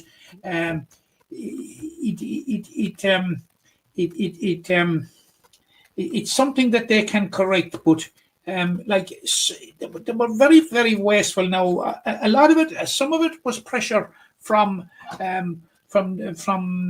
Patrick Swell, but it wasn't all pressure, Tom. There were a number of those wides that would comfortably fit into the bad wide category. Yeah, a lot of them from very, very long range. And I don't know, will that type of shot be on against Doon? Doon really do crowd the middle third, so Ballybrown might have to, play that extra pass, carry it a bit closer to the goal, find a little bit of space on the outside to get around Doon this Friday. But look, I think looking onto the game, there was an awful lot of sudden expectation on Ballybrown because of the poor former Patrick Swell. And as you know, Matt, in the derby game like that, especially when you're Ballybrown, you haven't beaten them for so long. That does play a part. The Doon game now, the weekend, they'll probably play with a bit more freedom because, the monkey is off the back with Patrick Swell. They're on 4 points.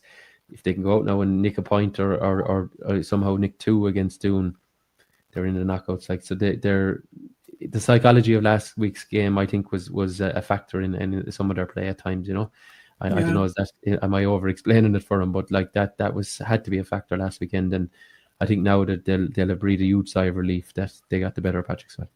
They will, and they may be there already, Tom. It depends on the last result because, for Patrick Swell, the final game isn't very palatable against Na Piarsaigh. No. Well, no, it's not. It's not Patrick Swell that Ballybrown are looking at all. Patrick Swell are out, like Matt. So Yeah. it's a hand, you know. If if Patrick Swell can do their neighbours a favour this weekend, the Ballybrown could be through, you know. yes, If absolutely. they win or draw, well, would it be draw? Win or draw could see a hand out of the picture as well. But look, that's the Ballybrown have the head-to-head on both Han and Patrick Swell. Yeah, that's for sure. Yeah, that's right. Yeah. There's no point in speculating about it. No. We'll see what will happen this weekend. It may all be decided after this weekend. It may indeed. Yeah. Maybe one of the semi-finals mightn't be fully confirmed, is my thinking. But anyway, the other game last weekend in this group was Napirsig runaway winners against Ahan. Ahan had trailed by 9 at half-time. They chipped it back as close as 3. Back to 3. With a quarter of the game to go, 15 minutes, where they'd won that quarter by 6 points, if you like, back to 3 points. But stepping on the gas were the men from Cardiff, and they 2-8 to 2 points in the last quarter, running out very, very comfortable winners in the end. And they're on 5 points, so can't be caught for a knockout place. They're in the knockouts. Just they'll be looking at the Kilmallock game now with one eye on the semi-final. A win over Kilmallock will do that for them. Yeah, and they're boosted as well by Jerome Boylan started, Mikey Casey came on, so that foursome now is stopping now to a pair, and I'm sure that Peter Casey, and I don't know what the story on Conor Boylan is, will be backing on. So it's all looking up for Napirsig, and now the Napirsig Tom were not near their best last Saturday or last Sunday even. Yeah. They built up a lead at half time. They didn't really hit the high spots. Now, Ahan had a good third quarter. They had their purple patch, as you said. They reduced the margin from 9 points to 3. The goal coming from John O'Connor, who has been very, very impressive this year. Yeah. Minor finals. Ahan are still, Tom, very reliant on Tom Morrissey for scores. Yeah. He scored all 5 in the first half, and then he got another 6 in the second half, was it? So yeah, so there you go. And the margin of victory might be slightly flatter, Tom, because Napirsig scored 1-3 in injury time when the game had petered out as a contest. A goal with the very last puck as well. But that is not to say that they weren't extremely impressive and comfortable winners. I wouldn't say impressive winners, because I think it was far off the level that Napirsig can reach. Yeah, good depth to their squad. For a hand, though, Matt, I suppose we'll now look at the previews of the 3 games in this group while we're here. I think a hand will be, I suppose, they'll be optimistic going in against the game against Patrick Swell. Patrick Swell are out. Patrick Swell have last 3 games. And Han have shown at times in all 3 games that they can mix it, but they just haven't sustained what you consider any bit close to a 60-minute performance in those 3 games, And that's the trick for them. Han will take. Sorry, Tom, go on. Han will take that's what I'm saying. From the game against Kilmallock. Yeah. And even then, they probably didn't. They probably kind of tried to defend winning the game rather than going for the juggler, going for the knockout kill. They'll know now they have to go and win.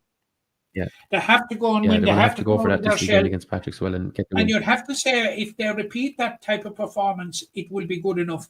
Now, Amgalan is going to be out, I would imagine, and there has to be certain doubts, I suppose, about Cian Lynch, who pulled up with a hamstring or what appeared to be a hamstring in the game. Like Cian Lynch, was really playing well on Sunday, and if you're down on Galan and Cian Lynch, I'd worry for Patrick Swell.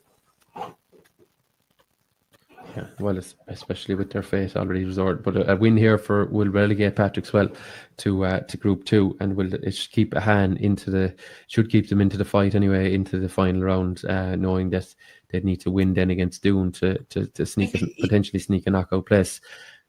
It's almost a de facto relegation battle. It is a basement battle. But It is. No, it's for Patrick Swell. It is for Rahan. It's a chance to keep themselves in the picture for a knockout place, and 2 wins. They know 2 wins. They beat Doon last year.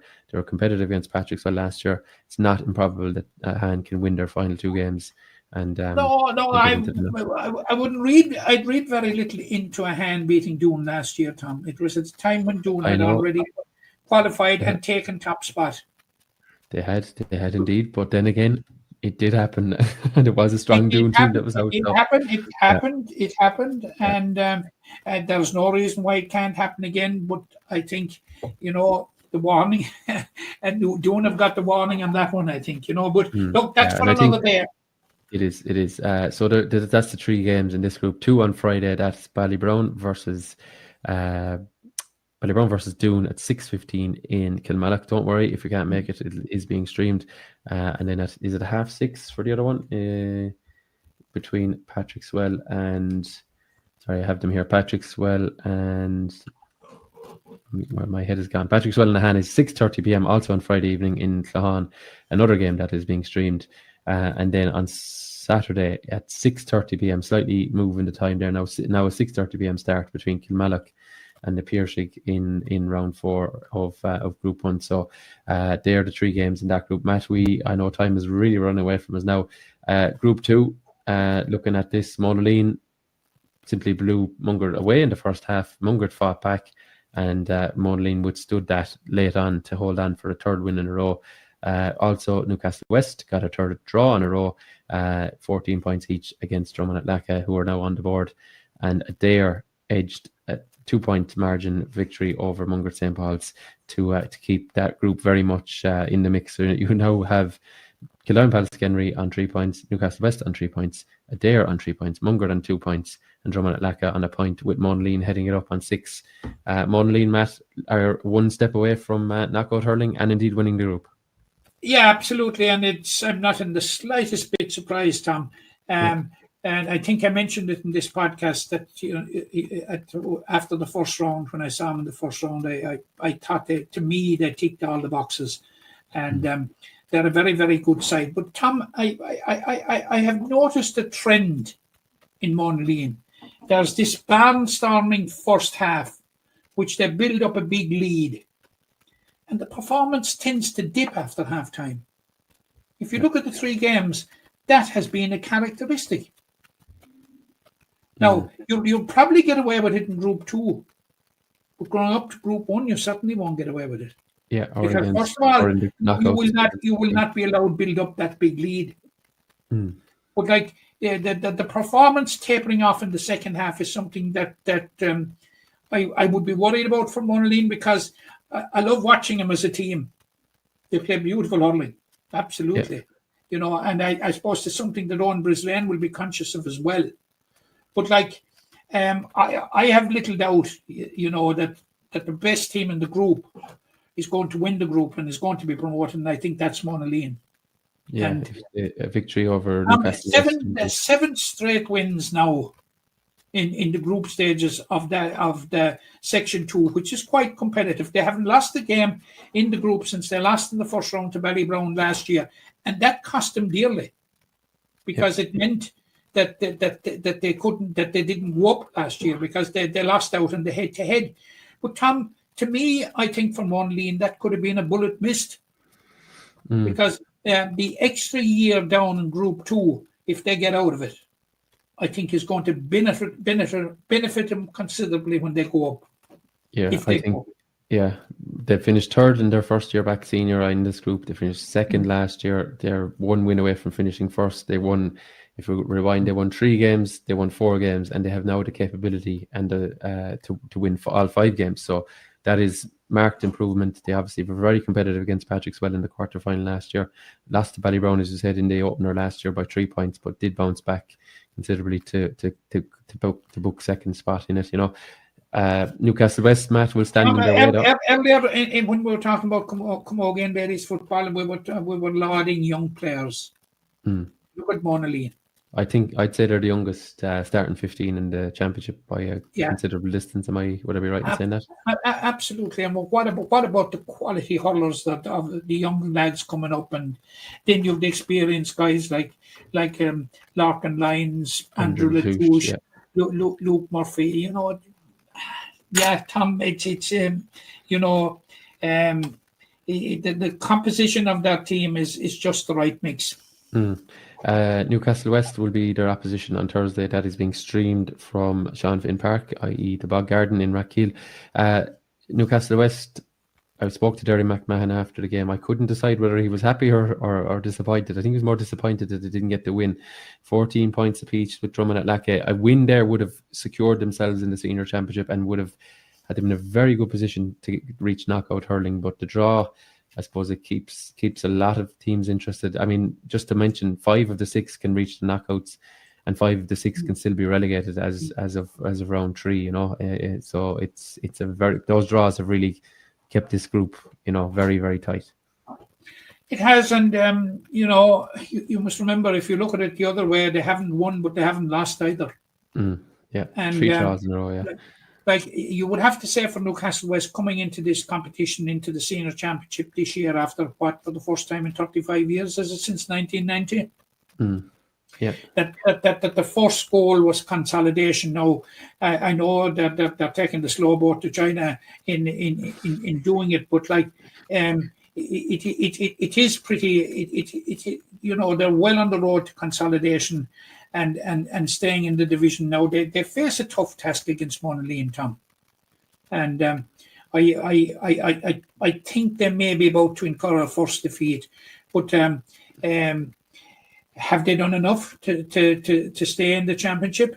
We will know. Drummond and Clackett could have a say in that. Mungret St. Paul's are below them. So there are some very interesting games, and of course Mungret St. Paul's and Drummond and Clackett, am I right, Sam, meet in the last round? That's right. Yeah. So yeah.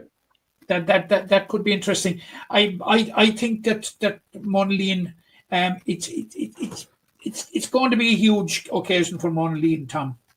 They're going to make the leap. I will be surprised if Monaleen aren't a Division 1 team. Possibly this weekend, but certainly at the end of the campaign anyway. Yeah, because all they have to do is win 1 from 2. They're in that position. They have that cushion built. They have a 3 points cushion. They can afford to lose a match. Yeah, not that they'll want to do it. They'll want to put the issue to bed. I think they'll probably beat Newcastle West. Newcastle West will give them one hell of a fright, but I think that they'll prove too good. Yeah, the other game last weekend was it 18 points to 16 for Adair over Kildare Palskennry. They're one of their handful of neighbours. Kildare Palskennry obviously short Kyle Hayes, Tony McCarthy, and I think a couple of others as well. But Adair, 1 win, 1 draw, 1 loss. They'll be targeting the last 2 games now. 2 wins could see them back into the knockouts by spots. They obviously know another point will see them probably safe into the grade, which is something they flirted with for a long while, but last year in particular. But Kildare and Palskennry in a similar position, albeit now that they're down their talisman and obviously just suffered their first defeat. Yeah, I saw the Adair Mungret St. Paul's game, and Adair were distinctly unlucky not to win that game. As the game ticked into time added on, they were 5 points behind, and at the end had to settle for a draw. Now they were well beaten in the first round by Monaleen. Now they in the game against Mungret St. Paul's, they lost Willie Griffin after 3 minutes and lost Wayne McNamara before the 20th minute, and they had lost Mike Keane before the game. But happily, Willie Griffin had recovered in time to start against Kildare Palskennry, and Wayne McNamara had recovered sufficiently to play a part in the second half. So Mark Foley's injury list will be shortening. I think I've seen him. I've been very impressed with a couple of their young players, Tom, and you've seen him. I've been very impressed with Darren Deason and Patrick Carney. Yeah. particularly against Mungret St. Paul's when Willie Griffin went off. Patrick Carney took up the job of taking frees. Now he only got 3, but he scored the 3 of them, but he scored a goal and 4 points from play. Hmm. You know, Yeah. he ended up with 1-7. So yeah, I'm leaning towards that they are winning that one and putting themselves, you know, in a position to make it to the quarterfinals. Now, I know that they'll have gone the long way and the hard way about it by losing 3 points out of the first 6. But, you know, it's still doable for them. There's still 4 points available. If they pick up 2 on Saturday, you know, they move on to 5 points. They're going to be very close to it. Yeah, be firmly in their own hands, and then for DAP 2 as well, heading into the final round. Just to give these fixtures, so Thursday night, Monaleen versus Newcastle West, that's at 6:30 p.m. in Sean Finn Park in Rathkeale. Friday, we'll see Kildare Pallaskenry meet Mungret St. Paul's in Ballybrown, also a 6:30 p.m. start. And then just not long after lunchtime, 3 p.m. on Saturday in Ballingarry is Drummond at Lacca versus Adair. So, yeah, we know an awful lot more about it. We didn't touch on Mungret St. Paul's and Kildare. That's a huge game. Yes, I was just going to say, yeah. No, because both of those clubs are at the wrong end of the standings. And Mungret St. Paul's, whilst they've only lost once, they haven't won at all. They've only 2. The matches they're at the wrong end of the standings. As it stands, Newcastle or Kildare Pallaskenry are actually second. Because... Well, they've only 3 points, though. As do Newcastle West and Adair, so it's actually their scoring difference. I think their scoring difference is decent. They're on scoring difference. So, like, they need a win as much as Mungret St. Paul's. Very much moving weekend in this. If we have 3 winners, and we haven't had 3 winners in any of the game rounds, and yet has been draws galore. But if we do have 3 winners, they will be, you know, that's a big 2 points for whoever gets it. Whether it's Drummond at Lacca trying to get themselves off the bottom, whether it's Mungret trying to claw their way out of that as well, or whether it is the other 3 in between, or Kildare, Newcastle West, or they're trying to actually look up the table. You know, 2 points is huge here, and obviously we said what it'll do for Monaleen. Yeah. It's like they're all adrift of Monaleen at the moment, and like Mungret St. Paul's, like they didn't win last year in Group 1. Yeah. So now any other 3 here either. Yeah, they have 8 games without the defeat or without a victory. Now they have 2 draws in there, and definitely you can make it 9 really if you want to add in the quarterfinal from the previous year. But I know that's a bit harsh. But, like, you know, that winning feeling hasn't been felt for a fair amount of time in Championship. No, and the big question is, can they turn it around? Ever since that they may turn it around on this weekend, I'm not 100% sure, like, because you know, there's a stark reality, Tom, that they're in big trouble if they don't. Yeah, that's true. That's because they would certainly be looking at Ballingarry and see what's happening there between Adair and Drummond and Lacca. Well, if Mungret St. Paul's are beaten, they will go into the final round knowing that a defeat will see them relegated. Yeah. If they lose their 2 games, they will be relegated. So that's simply what's facing them. You know, they lose their 2 games. That is the simple reality of it, Tom. Yeah, and they haven't found that form that they had in 2023 at all. They were a lot slicker, a lot neater in attack, and a lot tidier in defence. They haven't shown enough of that so far in this season. They've shown patches of it, Tom. They were very good in the first round against Newcastle West in the first half. Yeah. And we all went astray after that. You know, it was as if they didn't come to the party in the second half. Yeah. Okay, that's the lie of the land in Group 2 of the White Box Properties Limerick Senior Hurling Championship. A reminder of the quartet of games being streamed, so if you can't get to them, you can tune in over the weekend. The Lions of Limerick County Premier Intermediate Hurling Championship, Matt, table beginning to take shape. Gary Spillane are at the summit of it, 4 wins from 4. Behind them is Crow Kilfinney with 3 wins, and also occupying the semi-final spots at this point are Effin with 2 wins and a draw, and Granda Ballingarry 2 wins and 2 defeats.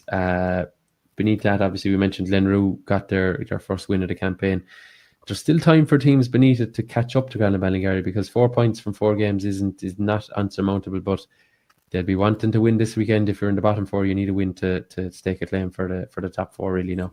You do a very interesting game there now. Will be the Ballingarry and Blackrock, Bruff and South Liberties. They're going to be both huge games. For all 4 teams. Yeah, so you have four of the bottom 5, if you like, playing each other. To put it that way, Absolutely. Now, Sean O'Connor, I understand, has gone back abroad, and he did not play against Croke Kilfinny. It will be a big loss to Ballingarry. Yeah. And like Cathal O'Keefe hasn't played this year; he's been abroad. So, I think Ballingarry will be happy that they're on 4 points at the moment. But as you say there rightly, Tom, the vultures are coming from behind, and it suddenly isn't looking as safe as it was. But I think they probably will be all right. But it'll start with Blackrock this weekend, who are after suffering a 3rd defeat in a row. And they'd be slightly alarmed in Blackrock by the manner of the defeat to Garrispillane, because last year with 14 men, Garrispillane were damn lucky to come out of Kilmallock with a 1 point win. Yeah, not the guess. 12 Blackrock points was reduced to 14 men. Oh yeah. So, but it was 12 or 13 points there at the weekend, was it? It was 4-15 to 12 points. Yeah, 15 points was the margin. Sorry, I know 12 points in my head. Yeah, for the goals. Now I know there was a couple of late goals from Hugh Flanagan there, but they were goals. Yeah. And, well, in the competition where you don't want to be squeezed out of knockouts because of scoring difference or head-to-head or anything like that, shipping late goals is no good. Wasn't a good idea now to be conceding like that so late in the game, Yeah. Cork Kilfinny match, just to give them a mention, they're playing Glenroe at the weekend. Another win for them. I think we're kind of thinking Garrispillane are very well placed for knockout hurling. They're probably Garrispillane are there, barring a miracle, and Cork Kilfinny, if they beat Glenroe, which all the form would suggest that they will, but you never know. I'm an eternal optimist. Who won the last meeting, Matt? Glenroe, wasn't it? 2021 county final, was it? Or 22? I'm mixing up the years in the intermediate grade. No. Glenroe didn't play at Croke. They've never that was Effin. I'm mixing them up. That was Effin, wasn't it? Yeah. Effin. Sorry. I'm effing and blinding here. Okay, apologies. It's a novel meeting between Glenroe and Croke Kilfinny. I never remember Glenroe playing Croke Kilfinny in anything. Well, there we go. Yeah, well, if that's the case, actually, they probably haven't played because obviously the Croke were junior for so long, and even it was division. Yeah, Tom, and as I said, as we said earlier on the program, I have a lot of birthdays behind me, and I don't ever remember it. Very good. That's the Loyal Lanso in the county Premier Intermediate. Just to mention then, in Group 1 of the Intermediate, Cappamore and Brewery each moving on to 3 wins from 3. Munger St. Paul's unfortunately footing it up with the 3 defeats. Groom, we couldn't give Marco Kelly the shot in the arm that was needed. They were defeated by Cappamore last weekend, and in the middle of that group you have Fianna Kilmeady in a hospital. So realistically, Cappamore and Brewery, I think Cappamore are already in the knockouts. Brewery are pretty much there as well. Tom, a team with 6 points in the Intermediate Championship has never failed to progress to the knockout stages. Yeah, and that means that at this remove, Cappamore, Brewery, and Maru-Boher are into the knockout stages. In Group 2, you have Maru-Boher are definitely there. They're on 6 points from three wins, and bizarrely in this group, Matt, second place is jointly shared by Knockany, Fiohanna, and the Piercing with 1 win and 1 draw, and St. Kieran's 2 draws are in 5th, and Pallasgreen 1 draw are in 6th. What's going on with all the draws in Limerick, Matt? I don't know.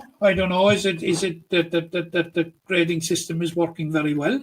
Well, like you've 3 in that group, you've had 1 in the other group, so you've 4 in intermediate alone. In Premier Intermediate, you've had another 1, that's 5. In senior, we've had 7? That's 12 in the top 3 grades. You've had 12 draws in top of my head, that's probably only 30 something, nearly 40 something games. So it's pretty high amount of draws so far. It's just there. A win for Maru-Boher on at the weekend will that will clinch the semi-final spot for them. Yeah. In similar circumstances to last year. They won the first four, got to the semi-final, lost to Brewery in the final game, and then lost to Brewery in the semi-final. Now, very interestingly, in the other group, Camogie and Brewery, if they win at the weekend, will be definitely through to the knockout stages. But they meet in the final round. Yeah. When the semi-final spot will be up for grabs. Yeah, no, that's the lie of the land there, yeah. And I suppose the teams at the bottom of those groups, like the Mungret and Palace Green, desperate for their first wins of the campaign. Matt, we could go on and on forever, but I suppose the other groups beneath them taking shape in form of Premier Junior, Junior A, and I know the Divisional Junior Bs are starting to get down to their knockout placings. But look, I think it's prediction time, Tom, is it? It's prediction time, is it? Okay, well, you're going to do it. How's the lie of the land at the moment? You're 1 point ahead. I'm not sure the exact number. Is it 21-20? And John is struggling behind a bit. But we'll rattle through them nice and quick, Matt. I'm conscious now we're only at 2 hours with this. Okay, so I have said that Doon will beat Ballybrown by 3. John has said by 6. And I've said by 4.